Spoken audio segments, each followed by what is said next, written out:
Hello everyone, Kavita here. आज मैं एक कोरियन मूवी एक्सप्लेन करने वाली हूँ जिसका नाम है जंगी। ये मूवी साइंस और फ्यूचरिज्म पे बेस्ड है। मूवी की शुरुआत में हमें ये दिखाया जाता है कि सन 2135 में बढ़ते हुए समंदर की स्तर और संसाधनों की कमी की वजह से इंसानों को जिंदा रहने के लिए नए तरीके ढूंढने पड़ेंगे। उन्होंने पृथ्वी और चांद के ऑर्बिट में जिंदा रहने के लिए पृथ्वी और चांद पर कई शेल्टर्स बनाए और इसी की वजह से सब कुछ ठीक हो गया। लेकिन ये सिलसिला काफी दिनों तक नहीं चला। कुछ समय बाद शेल्टर नंबर 8, 12 और 13 ने बगावत करके खुद को एड्रियन रिपब्लिक घोषित कर दिया। इतना ही नहीं बल्कि एक सिविल वॉर की भी घोषणा कर दी, जिसकी वजह से स्पेस में बने हुए बाकी शेल्टर्स भी खतरे में पड़ गए और इसी के चलते संयुक्त शक्तियां यानी कि अलाइड फोर्सेस ने एड्रियन रिपब्लिक के साथ एक युद्ध की घोषणा कर दी और उनकी ये जंग पिछले 40 सालों से चलती आ रही थी। और यही पे कहानी का सीन शिफ्ट होता है कैप्टन शंगी पर, जो कि एक सेल में बेहोश पड़ी हुई थी। और जैसे ही उन्हें होश आता है, उनके सामने एड्रियन रिपब्लिक द्वारा भेजे हुए रोबोट्स आ जाते हैं, जो कि दिखने में काफी गुस्सेल लग रहे थे। घायल अवस्था से भी उठकर वो एक के बाद एक रोबोट्स को मारने की कोशिश कर रही थी। इसी लड़ाई के दौरान कैप्टन जंगी को इस लड़ाई के बारे में कई इंस्ट्रक्शंस मिलते हैं। उस इंस्ट्रक्शंस में ये कहा गया है उसे एड्रियन रिपब्लिक के फ्यूल रॉयड को उड़ा देना चाहिए। ऐसा करने से ये जंग यही खत्म हो जाएगी। जैसे ही कैप्टन जंगी निशाना लगाती है, उसी दौरान एड्रियन रिपब्लिक की एडवांस मशीन जिम्बो वहां आ जाती है। उस मशीन को कम्प्लीटली डिस्ट्रॉय करने के लिए उसकी बैटरी पे अटैक करना जरूरी था, लेकिन वो मशीन अब कैप्टन जंगी को जान से मारने के लिए उनके पीछे पड़ जाती है। लेकिन एक लंबे स्ट्रगल के बाद कैप्टन उस मशीन को उड़ा डालती है। लेकिन वो जिम्बो मशीन इतनी एडवांस थी कि उसमें इतने एडवांस फीचर्स थे कि आग लगने के बाद भी वो उसे बुझा डालती है और फिर से कैप्टन जंगी को मारने के लिए उनके पीछे पड़ जाती है। तभी कैप्टन जंगी एक प्लान बनाती है और एक जगह छुप जाती है उस मशीन को मारने के लिए। वो ट्रैप काम आता है और वो मशीन एक जगह फंस जाती है और तभी कैप्टन शंगी के पास एक गोल्डन चांस था उस मशीन को डिस्ट्रॉय करने का। लेकिन उनका ध्यान एक डॉल पे चला जाता है और वो डिस्ट्रैक्ट हो जाती है। इसी के कारण वो मशीन कैप्टन शंगी पे हमला करती है और कैप्टन शंगी वहीं पे घायल हो जाती है। घायल अवस्था में जब वो अपनी उंगलियां देखती है तो वो शॉक हो जाती है, क्योंकि उनकी उंगलियां कोई इंसानों की उंगलियां नहीं बल्कि एक मेटल की उंगली थी। और उन्हें ये रियलाइज होता है कि वो एक कॉम्बैक्ट ए है और ये देख के वो हैरान हो जाती है और उसी दौरान फ्रीज हो जाती है। और यही पे इस कहानी का एक ट्विस्ट आता है कि ये कोई एक जंग नहीं थी बल्कि एक सिमुलेशन था। और इसी सीन द्वारा क्रोनॉइड कंपनी का इंट्रोडक्शन होता है, जो एआई का यूज करके एडवांस रोबोट्स बनाती है। कैप्टन चंग कोरिया की एक बेहतरीन योद्धा थी जो बड़े लेवल पर लोकप्रिय थी। कैप्टन एड्रिन जंग को हमेशा के लिए खत्म करने के कगार पे थी, बट अनफॉर्चुनेटली आखिरी जंग में वो कोमा में चली जाती है और वो इस कोमा से कभी भी बाहर नहीं आ सकती थी। इसी के चलते क्रोनॉइड कंपनी ने उनकी फैमिली से एक कॉन्ट्रैक्ट किया था, जिसमें ये लिखा हुआ था कि क्रोनॉइड कंपनी कैप्टन जंगी के दिमाग से सारा डेटा निकाल सकती है जो उन्हें जंग में काम आ सकता है, और उसी डेटा के बेस्ड पर वो ढेर सारे रोबोट्स बनाएंगी जिनका यूज वॉर में किया जाएगा। और उसके बदले क्रोनॉइड कंपनी कैप्टन जंगी की बेटी का यानी कि सो यून का बचपन से लेके सारे एजुकेशन का खर्चा उठाएगी। उसी के साथ साथ कोमा में लेटी हुई कैप्टन जंगी का पूरा मेडिकल खर्चा वो लैब ही उठाएगी। 35 साल के समय के बाद कैप्टन जंगी के दिमाग का पूरा डेटा निकाल कर क्रोनॉइड कंपनी एक एआई बनाती है, यानी कि आर्टिफिशियल इंटेलिजेंस, जो कि बिल्कुल कैप्टन जंगी की तरह सोचती है। जंग में उनकी रणनीति, बहादुरी, इतना ही नहीं बल्कि उनके इमोशंस भी असली कैप्टन जंगी की तरह है। उन्हें भी इंसानों की तरह दर्द होता है, गुस्सा आता है और वो दुखी भी होती है। और क्रोनॉइड ने इस प्रोग्राम का नाम जंगी रखा था। ये कंपनी वॉर से रिलेटेड ऐसे कंपोनेंट्स और एटमॉस्फेयर बनाती है जो कि कैप्टन जंगी को असली लगते हैं। और कैप्टन जंगी का एआई उस आर्टिफिशियल यानी कि मैन मेड वॉर को जीतने के लिए अपनी जी जान एक लगा देती है, लेकिन हमेशा की तरह वो ये जंग खत्म नहीं कर पाती है और एंड में वो कोमा में चली जाती है। तो मूवी की शुरुआत में हमने जो फाइटिंग देखी थी वो असल में एआई की एक ट्रेनिंग थी, जो 35 साल पहले कैप्टन शंगी ने लड़ी हुई फाइट की यादें थी। क्रोनॉइड की टेक्निकल टीम इसी कोशिश में लगी हुई थी कि कभी न कभी तो कैप्टन शंगी उस फाइट को जीत कर एज अ वॉरियर बाहर आएगी और उसी की मदद से उस डेटा का यूज कर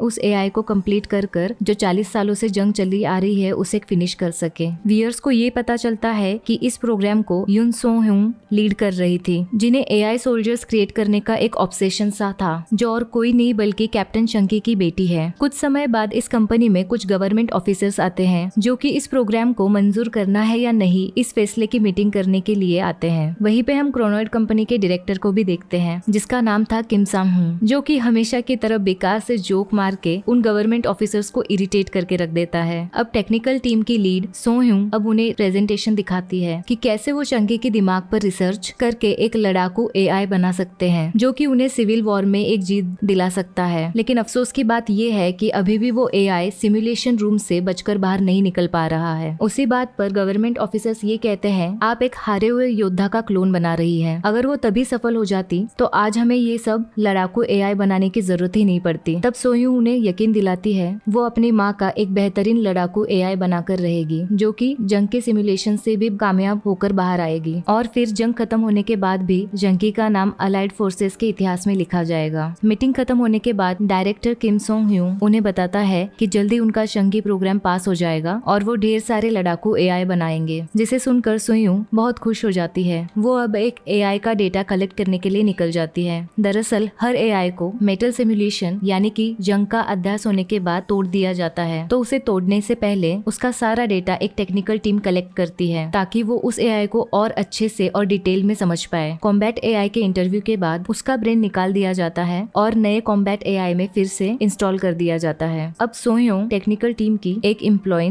जे क्यूंग से बात कर रही थी जो उन्हें बताता है कि वो उनकी माँ का बहुत बड़ा फैन था। वो कैप्टन शंगी को एक रियल सुपर हीरो मानता था। तब सोयोंग उसे बताती है कि जब वो छोटी थी तब उसे लंग कैंसर था और उसके इलाज के लिए ढेर सारे पैसों की जरूरत थी और उस ट्रीटमेंट को जारी रखने के लिए उसकी माँ शंगी जंग में शामिल होती रही। सोयून ये कहती है कि मुझे हमेशा लगता रहा कि मेरी वजह से ही मेरी माँ अपनी इच्छा के हिसाब से अपनी जिंदगी नहीं जी पाई और इसी वजह से वो मुझसे नाराज है। तब जेक्यूंग कहता है कि आप उस AI रोबोट से क्यों नहीं पूछती, आखिरकार वो आपकी माँ का ही एक क्लोन है। उस बात पे सोयून ये कहते हैं कि हाँ ये तो मैं कर सकती हूँ, मैं उनसे जरूर पूछूंगी। इस सीन के बाद ये दिखाया जाता है कि सोयूं एक एथिक्स टेस्ट के लिए जाती है। ये एक ऐसा टेस्ट होता है जिससे क्रोनॉइड को ये पता चलता है कि उनके एम्प्लॉइज एक असली इंसान है या फिर कोई रोबोट है। इस टेस्ट के लिए जाते समय सियोन को एक ट्रेन में एक माँ बेटी दिखते हैं और उनकी बातें सुनकर सियोन को अपनी बचपन की बातें याद आती है। जिस दिन सियोन की कैंसर की सर्जरी होने वाली थी उसी दिन उसकी माँ शंगी एक लड़ाई पे जाने वाली थी। वो एक आखिरी मोमेंट था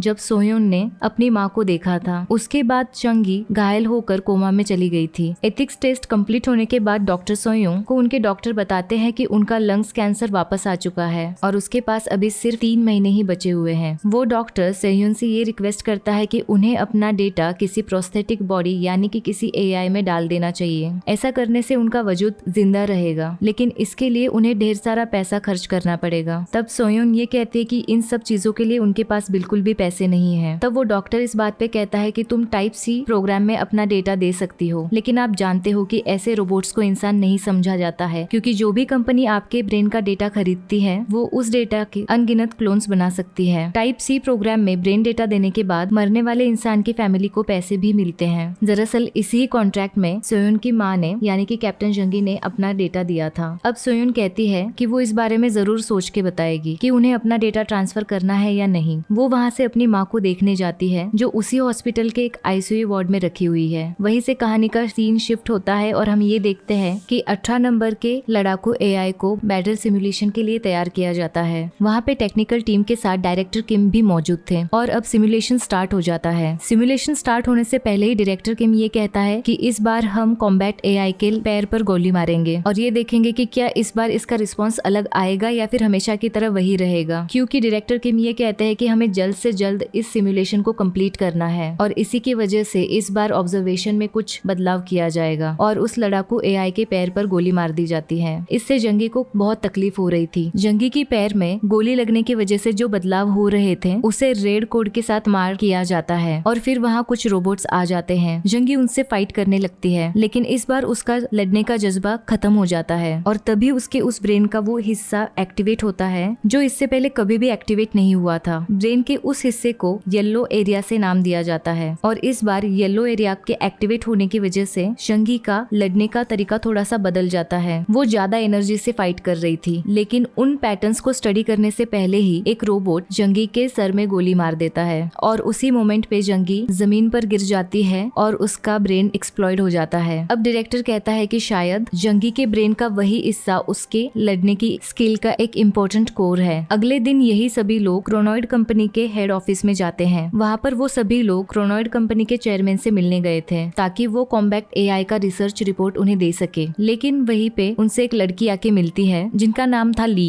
जो डायरेक्टर किम से काफी अतरंगी तौर से बर्ताव करती है। वो ये कहते हैं कि चेयरमैन फिलहाल किसी जरूरी काम से बाहर गए हुए हैं, तो रिसर्च की रिपोर्ट वो खुद ही चेक करेगी। इस बात से किम अग्रेसिव हो जाता है और अपना गुस्सा कंट्रोल नहीं कर पाता। इस बात पर ली ये कहती है कि तुम अभी भी अपने इमोशंस कंट्रोल नहीं कर सकते, और ऐसा वो क्यों कहती है ये हमें थोड़ी देर में पता चलने वाला है। इसके बाद ये सभी लोग प्रेजेंटेशन दे के लैब में वापस आ जाते हैं, तो उन्हें वहाँ एआई के न्यू अपग्रेड किए हुए मॉडल्स दिखाई देते हैं, जिसे देख डायरेक्टर किम काफी खुश हो जाता है। और तभी उन्हें ये पता चलता है कि चेयरमैन उनसे मिलने वहाँ आए हुए हैं, और इसीलिए किम और सेयून उन्हें मिलने जाते हैं। लेकिन all of a sudden director Kim freeze हो जाते हैं और वही एक जगह रुक जाते हैं, और व्यूअर्स को ये दिखाई देता है कि वो खुद भी एक रोबोट है। चेयरमैन ने डायरेक्टर किम को पॉज कर दिया था। अब चेयरमैन सोह्यून से कहते हैं कि अब एड्रिन सिविल वॉर जल्द ही खत्म होने वाला है, क्योंकि अलाइड फोर्सेस और एड्रिन रिपब्लिक में अब समझौता हो गया है, और इसी चलते उन्हें अब कॉम्बैट एआई प्रोग्राम यानी जंगी प्रोजेक्ट की अब जरूरत नहीं है, उसे बंद करना पड़ेगा। ये बात सुनकर सोह्यून बहुत अपसेट हो जाती है, क्योंकि इस प्रोजेक्ट से उनके इमोशंस जुड़े हुए थे और उन्होंने काफी हार्ड वर्क किया था। वो चेयरमैन को कन्विंस करने की कोशिश करती है कि उन्हें इस प्रोजेक्ट को बंद नहीं करना चाहिए। तब चेयरमैन कहते हैं कि हम तुम्हारे माँ के डेटा से एक A1 बनाएंगे, लेकिन वो किसी वॉर के लिए नहीं बल्कि एक डोमेस्टिक यूज के लिए बनाए जाएंगे। वो कहते हैं कि जब एक ब्रेन डेटा का यूज करके एक क्लोन बनाने की टेक्नोलॉजी डिस्कवर्ड हुई थी, मैंने मेरे ब्रेन के डेटा से इस क्लोन को बनाया जो कि एक अमर है, लेकिन आफ्टर ऑल ये भी एक रोबोट है, और इस सच्चाई को मैंने एक्सेप्ट कर लिया है।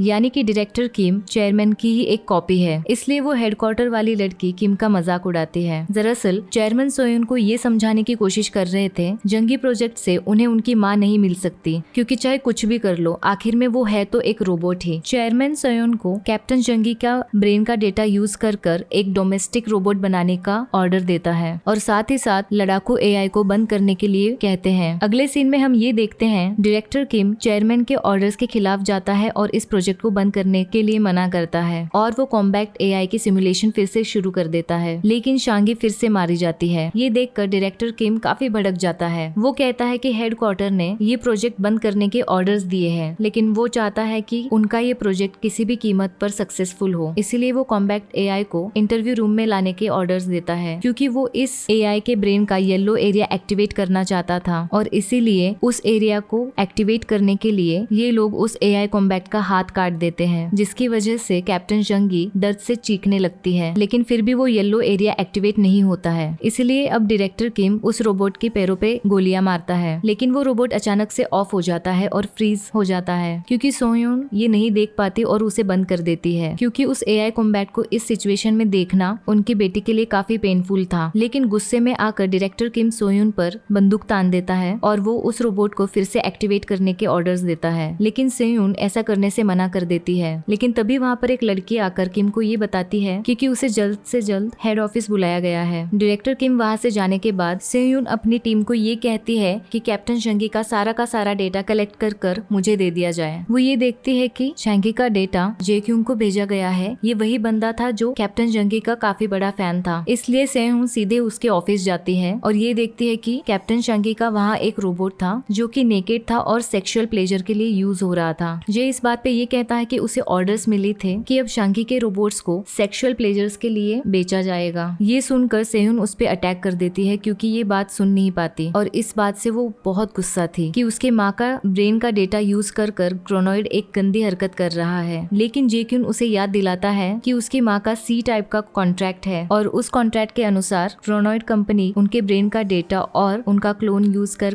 जो चाहे वो कर सकती है, और ये सब चीजों के लिए उसी की फैमिली ने उनको परमिशन दी थी। सारी बातें सुनकर सोह्यून वहाँ से मायूस होकर निकल जाती है। थोड़ी देर बाद उसे डायरेक्टर किम बताता है कि सिमुलेशन सिर्फ कल तक ही किया जाएगा, जिसके बाद ये लड़ाकू एआई प्रोग्राम बंद कर एक घरेलू एआई बनाने हैं। लेकिन वो खुद भी इस डिसीजन से बिल्कुल भी खुश नहीं था। इस सीन के बाद हम ये देखते हैं कि सोह्यून इंटरव्यू रूम में जाकर शंगी के रोबोट को एक्टिवेट कर देती है और उससे बात करने लगती है। वो उसे ये बताती है कि दुश्मनों ने उसे घायल कर दिया है, लेकिन वो मरेगी नहीं। वो उसे सोने के लिए रिक्वेस्ट करती है, क्योंकि सोह्यून इस प्रोजेक्ट को हमेशा के लिए बंद करना चाहती है। लेकिन तभी कैप्टन शंगी उसे अपनी बेटी के बारे में पूछने लगती है, और उसी मोमेंट पर उसके ब्रेन का येलो हिस्सा एक्टिवेट हो जाता है। इसका मतलब यही था कि वो हिस्सा तभी एक्टिवेट होता है जब शंगी को अपनी बेटी की याद आती है। वो कहती है कि आज उसकी बेटी का ऑपरेशन था और उसे ये जानना था कि क्या वो ऑपरेशन सक्सेसफुल हुआ या नहीं, और क्या उसकी बेटी ठीक है या नहीं। ये बातें सुनकर सोह्यून सेयुन बहुत इमोशनल हो जाती है और उसे बताती है कि उसकी बेटी अब बिल्कुल ठीक है, जिसे सुनकर चंकी चैन की सांस लेती है। वो ये कहती है कि उसकी बेटी ने ऑपरेशन पे जाने के पहले उसे एक गुड़िया दी थी और उसे संभाल कर रखने के लिए बताया था, क्योंकि वो गुड़िया एक लकी चार्म थी जिससे जिंदगी में खुशियाँ आती है। लेकिन जंग में लड़ते समय उससे वो गुड़िया खो जाती है, जिसका उसे बहुत अफसोस था। और यही सीन हमने सिमुलेशन में देखा था कि उस गुड़िया को देख के वो डिस्ट्रैक्ट हो जाती है और उस पे हमला होने की वजह से बेहोश हो जाती है और कोमा में चली जाती है। अपनी माँ की बातें सुनकर सेहुन बहुत रोती है और वो अपनी माँ की इस हालत के लिए खुद को दोषी मान रही थी। अगले दिन आखिरी बार मेटल सिमुलेशन करने की तैयारियां होती है। इसके बाद इस कॉम्बैट एआई के डेटा को नष्ट किया जाएगा, इसलिए सेहुन खुद ही इस सिमुलेशन को स्टार्ट करने से पहले खुद वहां पहुंच जाती है और वो इस सिमुलेशन से पहले ही उस येलो एरिया को डिलीट कर देती है और उसे ये कहती है कि आपको ऐसा लगेगा कि शायद आप कोई सपना देख रही है, लेकिन ये सपना नहीं है। वो ये कहती है कि मैं जो भी बातें आपको बताऊंगी वो गौर से सुनना। अब वो उस एआई को बताती है कि इस जंग के कुछ समय बाद आपको कोमा में भेज दिया जाएगा और कुछ लोग आपके दिमाग का इस्तेमाल करके आपके ही जैसे एआई बनाएंगे और उनका गलत फायदा उठाएंगे। इसके बाद सिमुलेशन स्टार्ट हो जाता है और शंगी हमेशा की तरह रोबोट से फाइट करती है और आखिर में वो मारी जाती है। इस सिमुलेशन के बाद डायरेक्टर किम ने भी हार मान ली थी और वो इस प्रोजेक्ट को बंद करने का ऑर्डर देकर वहाँ से निकलते हैं। अब टेक्निकल टीम के लोग उस रोबोट को वापस ले जाने लगते हैं और उसी वक्त हम उस रोबोट को अपनी आंखें घुमाते हुए देखते हैं, जो कि अब तक कभी नहीं हुआ था। और उसी वक्त डायरेक्टर किम को इस सिमुलेशन पर कुछ डाउट से आते हैं और इसलिए वो इस सिमुलेशन की रिकॉर्डिंग फिर से गौर से देखता है और उसे ये पता चलता है कि इस सिमुलेशन में कैप्टन चंगी को कभी गोली लगी ही नहीं थी। उन्होंने तो सिर्फ मरने का नाटक किया था। इसलिए वो इमरजेंसी अलार्म बजाकर एआई पुलिस को वहाँ सेंटर में आने के लिए बताता है। क्रोनॉइड कंपनी में पुलिस तभी आती है जब कोई रोबोट वहाँ से भागने की कोशिश करता है। इधर कैप्टन चंगी उसके साथ मौजूद 2 लोगों को मारकर वहाँ से भागने लगती है। वही दूसरी तरफ सेयुन चंगी का सारा डेटा डिलीट कर देती है। उसके बाद कैप्टन चंगी एक ऐसी जगह पहुंच जाती है जहाँ पर उसी के ढेर सारे क्लोन्स बने हुए थे। वहाँ पे क्रोनॉइड ने बनाए हुए लेटेस्ट रोबोट्स वहाँ आ जाते हैं और उनके बीच हमें एक लाजवाब फाइट देखने को मिलती है। कैप्टन चंगी उन सभी रोबोट्स को डिस्ट्रॉय कर देती है, लेकिन एआई उस पे हावी होकर उसे मारने वाला होता है कि तभी सेयुन वहाँ आकर उस एआई को बंद कर देती है और चंगी को ये बताती है कि उसने जो सपने में आवाज सुनी थी ये उसी की थी और वो उसकी मदद करना चाहती है। लेकिन तभी वहाँ पर रोबोट्स की पूरी पुलिस फोर्स आ जाती है और वो आते ही कैप्टन चंगी को मार देते हैं और तभी सेयुन उस दूसरे रोबोट के साथ वहाँ से बाहर निकल जाती है। लेकिन वो रोबोट पुलिस वहाँ के कैमरा की रिकॉर्डिंग चेक करते हैं, जिससे उन्हें ये पता चलता है कि सेयुन ने उसकी माँ का ब्रेन दूसरी रोबोट में ट्रांसफर कर दिया था और उन्होंने जिस रोबोट को मारा वो एक इम्पोस्टर यानी कि नकली रोबोट था। तब तक कैप्टन चंगी अपनी बेटी के साथ वहाँ से भाग जाती है। अब ये दोनों वहाँ पे एक ट्रेन में बैठकर वहाँ से फरार होने की कोशिश करते हैं, लेकिन उस ट्रेन में डायरेक्टर किम पहले से ही मौजूद थे। वो उन पर गन पॉइंट करता है। तब सेयुन डायरेक्टर किम को ये बताती है कि उसने अपनी माँ के ब्रेन से उनकी यादें कम्प्लीटली मिटा दी है और जब उन्हें उनकी बेटी के बारे में ही कुछ याद नहीं रहेगा तो वो किसी भी इमोशन से सफर नहीं करेगी। इसका मतलब वो अब कम्प्लीटली आजाद है। ये सारी बातें सुनकर डायरेक्टर किम गुस्सा हो जाता है और वो गुस्से में आकर सेयुन को गोली मार देता है, जिसकी वजह से वो पूरी तरह से घायल हो जाती है। वही मौजूद चंगी डायरेक्टर किम से फाइट करती है और उसके फेस पे गोली चलाती है। पहले तो डायरेक्टर किम घबरा जाता है, लेकिन जब वो अपना रिफ्लेक्शन एक मिरर में देखता है तो उसे पता ये चलता है कि वो भी कोई इंसान नहीं बल्कि एक रोबोट है। इस बात से वो खुश होकर अपनी पूरी ताकत उस फाइट में लगा देता है और चांगी पे अटैक कर देता है और उन दोनों में एक तगड़ी फाइट स्टार्ट हो जाती है। और तब तक वहाँ पर एआई की पूरी पुलिस फोर्स आ जाती है और चांगी अपनी युद्ध की स्किल्स का बेहतरीन तरीके से इस्तेमाल करके उन सभी को एक के बाद एक खत्म कर देती है। फाइनली वो अपनी बेटी के पास जाती है और उसे बचाने की कोशिश करने लगती है, लेकिन सेयुन उसे वहाँ से भागने के लिए कहती है। वो उसे ये कहती है कि अब तुम पूरी तरह से आजाद हो, अपनी जिंदगी अब तुम अपनी मर्जी से जी सकती हो। चंगी अपनी बेटी को एक आखिरी बार हग करती है, वहाँ से भाग जाती है। सेयुन ने फाइनली अपनी माँ को एक नई जिंदगी दी थी, तो वो अब एक नए सिरे से अपनी लाइफ स्टार्ट कर सकती है और कोई भी अब उसका गलत इस्तेमाल नहीं कर सकता। और इसी इमोशनल एंडिंग के साथ ये मूवी यहीं पे खत्म हो जाती है। इसकी स्टोरी और एंडिंग देख के तो यही लगता है कि इसका सीक्वल जल्द ही एक्सपेक्ट किया जा सकता है। वेल, आप लोगों को ये कॉन्सेप्ट कैसे लगी please let me know in comment section. तब तक के लिए बाय।